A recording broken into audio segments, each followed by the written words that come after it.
নমস্কার, আমি সঞ্জীব। আপনারা দেখছেন Sanjeev with live YouTube channel. বর্তমান সময়ে মন্দির, মসজিদ এবং ধর্ম নিয়ে একটা রাজনীতির যে বাতাবরণ তৈরি হয়েছে, এটা খুব বিপদের দিকে আমরা যাচ্ছি, এ বিষয়ে কোনো সন্দেহ নেই। দেশ বা আগামী প্রজন্ম শিক্ষা, কর্মসংস্থান এইসবের বিষয়ে নিয়োজিত থাকবে, কিন্তু রাষ্ট্র যখন ধর্মকে জড়িয়ে ধরে তার নিজের উন্নয়নের খতিয়ান দিতে চায়, সেটা কিন্তু খুব বিপদের। আজকে কথাটা বলতে হলো এই কারণে, যেভাবে মন্দির মসজিদ তৈরি হচ্ছে, তাহলে আমরা কোথায় দাঁড়িয়ে আছি? ঠিক এই জায়গাতে দাঁড়িয়েই নেতাজি সুভাষচন্দ্র বসুর প্রাসঙ্গিকতা যেন কোথায় চলে আসছে। কারণ নেতাজি সুভাষচন্দ্র বসুর মতো নেতা নতুন করে আবার তৈরি হবে, এই ঘটনা বা চিন্তা করাটাও একটা কল্পনাতীত। কারণ এখন সবাই নেতা, কেউ নেতাজি আর হতে পারছে না, কিন্তু নেতা হচ্ছেন সবাই। এই করে কমে খাবো, লুটে পুটে খাবো, এরা হচ্ছেন নেতা। তাহলে নেতাজি হচ্ছে সেই ব্যক্তি, তারও ধর্মে মতিগতি ছিল।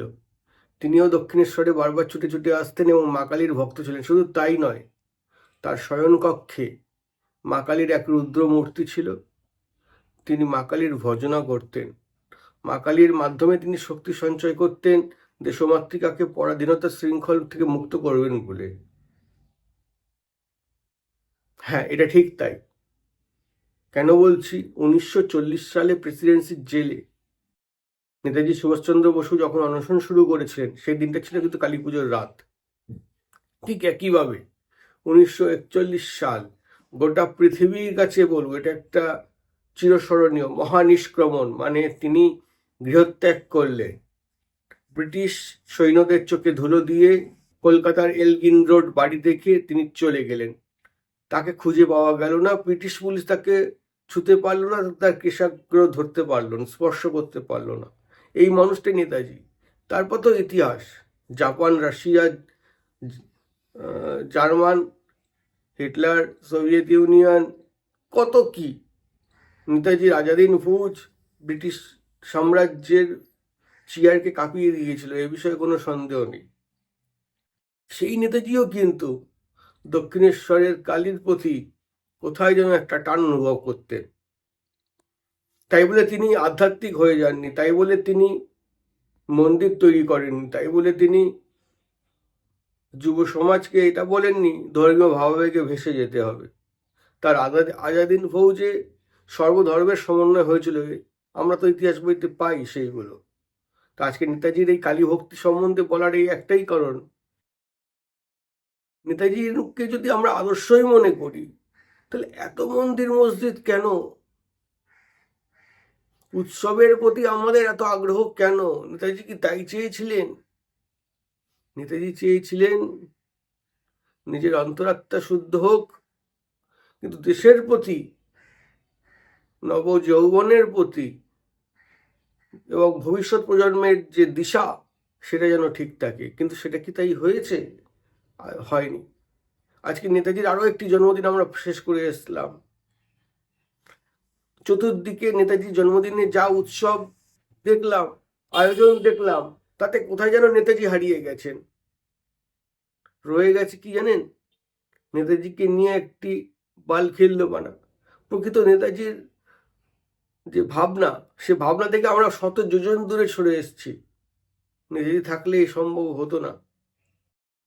আসল নেতাজি থাকলে সম্ভব হতো কি হতো না, হয়তো সেটা ভবিষ্যতের গড়বে। কিন্তু যা ঘটনা ঘটছে, এটা নেতাজিকে সামনে রেখে নেতাজিকে কার্যত অপমান করা হচ্ছে। তাই এই মহামানবরা যেরকম দেশের জন্য নিবেদিত ছিলেন, ঠিক তেমনি তাদের ব্যক্তিগত জীবনে তার আধ্যাত্মিকতাও ছিল সম্পূর্ণভাবে আলাদা। সেটা নিয়ে কখনো বেশি চর্চা হয়নি এবং তারা সেটা চাননি। কারণ 1941 সালে তিনি যখন গৃহত্যাগ করবেন, তার আগে তিনি তার ভাইজি ইলা বসুকে বলেছিলেন দক্ষিণেশ্বর মন্দিরের ফুল এবং চরণামৃত নিতে, এবং সেই শুকনো ফুল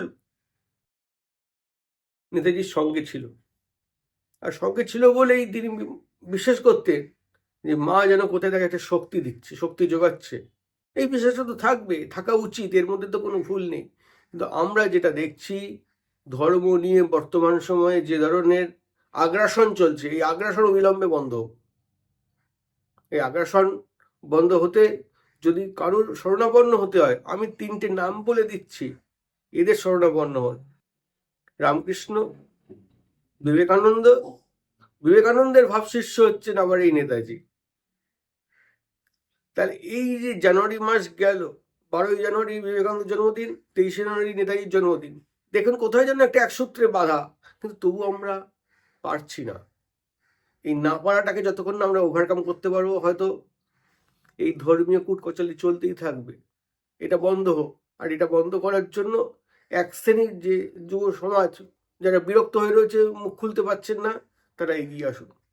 তাহলেই প্রকৃত নেতাজির জন্মদিন, বিবেকানন্দের জন্মদিন পালন করা হবে। আপনারা দেখছেন Sanjeev with live YouTube channel. দেখা হবে নতুন ভিডিওতে। সঙ্গে থাকুন, দেখতে থাকুন, কমেন্ট করুন, লাইক করুন, সাবস্ক্রাইব করুন। নমস্কার।